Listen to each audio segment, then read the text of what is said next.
आज बात करूंगा यात्रा और ज्योतिष के बारे में। ज्योतिष के लिए यात्रा का क्या रोल है, या ज्योतिष में यात्रा को क्या कहा गया है। यात्रा आज आप वर्तमान जगत में देखते हैं, उसके लिए कोई ज्योतिष का पालन करता है या नहीं करता है, और क्यों नहीं करता है, और नहीं करता है तो उसके क्या फल सामने आते हैं। आज इसी बारे में बात करनी है। प्राचीन काल में यात्रा करना बड़ा कठिन कार्य माना जाता था, क्योंकि यातायात के साधन, ट्रांसपोर्ट के साधन आसान नहीं थे, उपलब्ध नहीं थे। पहले जब भी यात्राएं की जाती थी, ग्रुपिंग में की जाती थी। उस ग्रुपिंग को बोलते थे काफिला, कि काफिला चला है। लगभग 100, 200, 500, 1000 आदमी एक साथ मूवमेंट करते थे, चाहे वो व्यापारिक कार्यों के लिए करते थे या फिर एक जगह से दूसरी जगह जाने के लिए, प्लान करने के लिए, या कुछ समय बिताने के लिए करते थे। क्योंकि उस समय कष्टकर काफ़ी यात्राएं होती थी, क्योंकि यात्रा में पानी और भोजन की सुविधा उपलब्ध नहीं होती थी। वो अपने साथ लेकर के चलते थे। भोजन उनको स्वयं ही निर्मित करना होता था यात्रा के बीच में, और दिन दिन में यात्राएं होती थी, रात्रि में कोई यात्रा नहीं होती थी। जहाँ रात हो गई वहीं अपना पढ़ करके सो गए, अगले दिन फिर से यात्रा शुरू। तभी एक कहावत बनी। वो कहावत ये थी, जहाँ देखी तवा प्रात वहीं बिताई सारी रात। अर्थात जहाँ भोजन का इंतजाम हो जाए तो वहीं अपनी पूरी रात गुजारने का प्रबंध करना होना चाहिए। और ये प्रक्रिया कई सौ सालों तक चली, कई सौ सालों तक, और कई सदी भी कह लूँ तो कोई गलत नहीं है। जो कुछ आज आप देखते हैं बिल्कुल उसका उल्टा था। उन ग्रुपिंग की वजह से जो काफिला चलता था, जो काफिला अपनी यात्रा करता था, वो अपने साथ अपनी सुरक्षा के तमाम हथियार भी रखता था। क्योंकि काफिलों को लूटने वाले डकैत, चोर, लुटेरे रास्ते में जगह जगह मिलते थे। तो उन यात्राओं में कुछ योद्धागण भी होते थे जो काफिले की सुरक्षा सुनिश्चित करते थे। कुछ रसोइये होते थे जो यात्राओं को सुनिश्चित करते थे कि भोजन पानी उपलब्ध रहे। कुछ डॉक्टर और वैद्य भी होते थे, औषधियाँ भी साथ रखते थे कि रास्ते में न जाने कैसी कैसी बीमारियाँ मिल जाएं, न जाने कौन सी आपदा विपदा पड़ जाए, जिसकी वजह से यात्रा में कोई विघ्न उत्पन्न ना हो। इसलिए वो समस्त प्रबंध करके चलते थे। रसद बोलते हैं कि भोजन की, कच्चे भोजन की मात्रा को, क्वांटिटी को साथ में लेकर के चलना। तो उनके पास भोजन भी होता था, कच्चा अनाज, गेहूँ, दाल, चावल, सब कुछ। ईंधन भी होता था भोजन को पकाने के लिए, क्योंकि एक जगह से दूसरी जगह मूवमेंट हो रहा था। इस मूवमेंट की प्रक्रिया को यात्रा करना कहा जाता था, और ये कई प्रकार से कार्य करती थी। कि व्यापारिक है तो राजा भी सुरक्षा प्रदान करता था।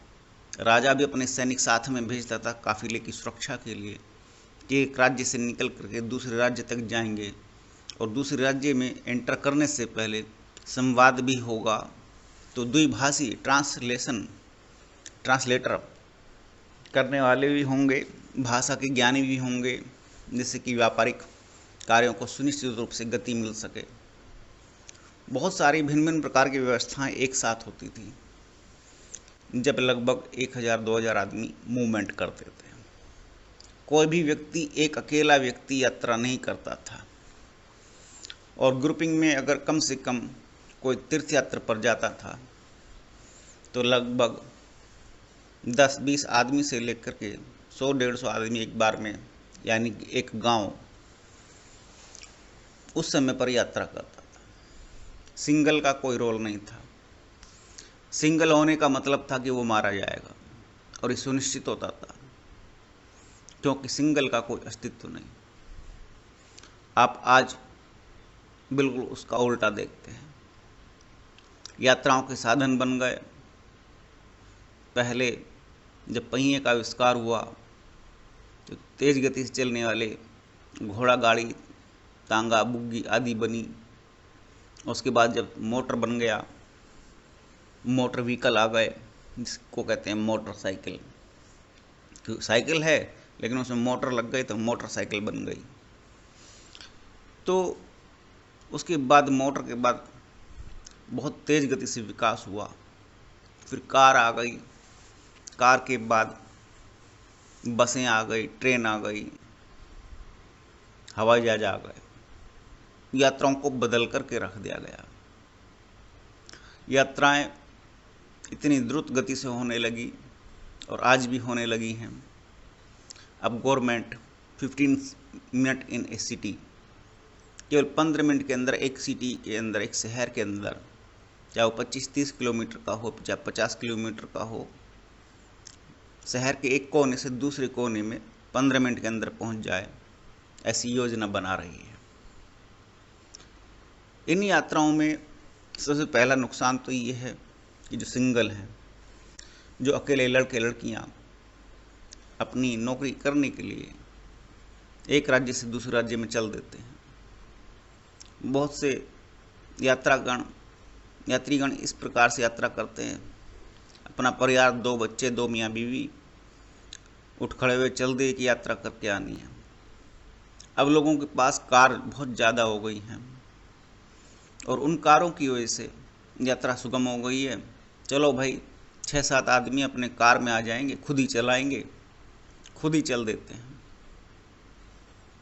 कुछ लोग बसों के माध्यम से यात्रा करते हैं, लेकिन सिंगल की मूवमेंट ज़्यादा है।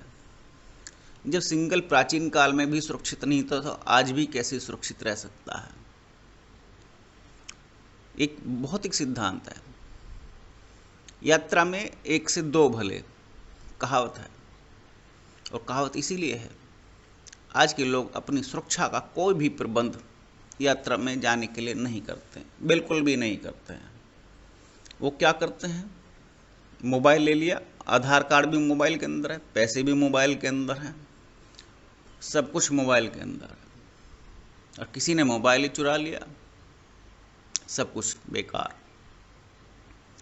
कुछ लोग और कुछ सामान रखते हैं जो आप सब जानते हैं यात्रा में आज की डेट में कौन क्या क्या रखता है।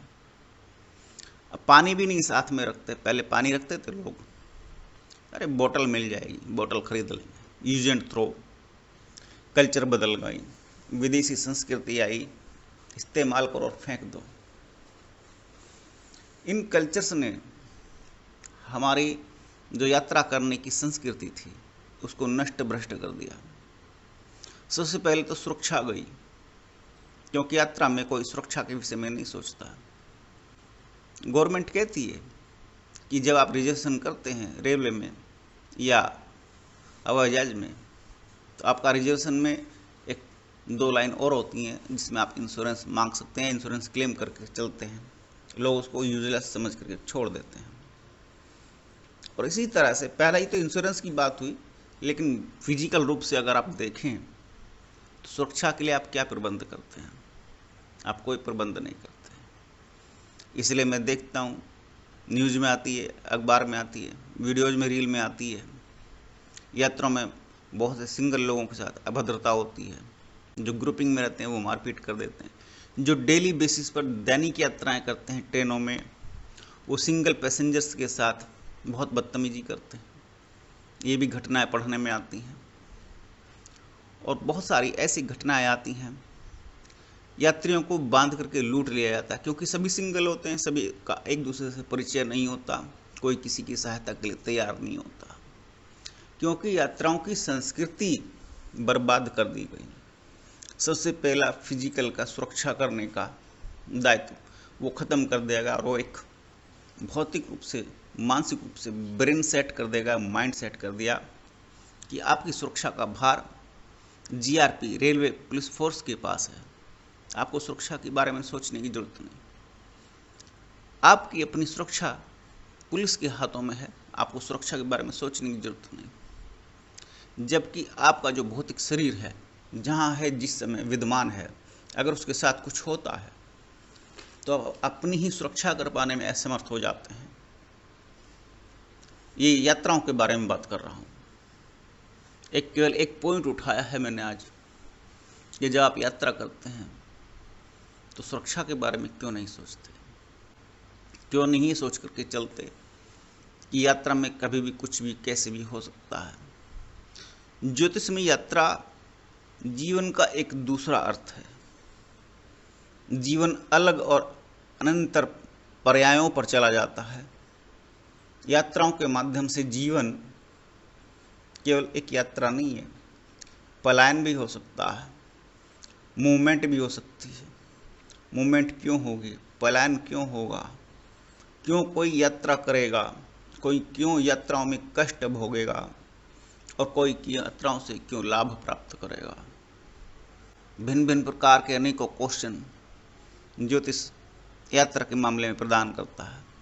अगर मैं कहूँ यात्रा की विशेष व्याख्या की जाए तो ज्योतिष अपने आप में एक किताब सामने प्रस्तुत कर देगा। यात्रा का इतना बड़ा रोल है। बाकी मैं ज्योतिष यात्रा के बारे में क्या कहता है इसके बारे में नेक्स्ट वीडियो में कहूँगा। धन्यवाद।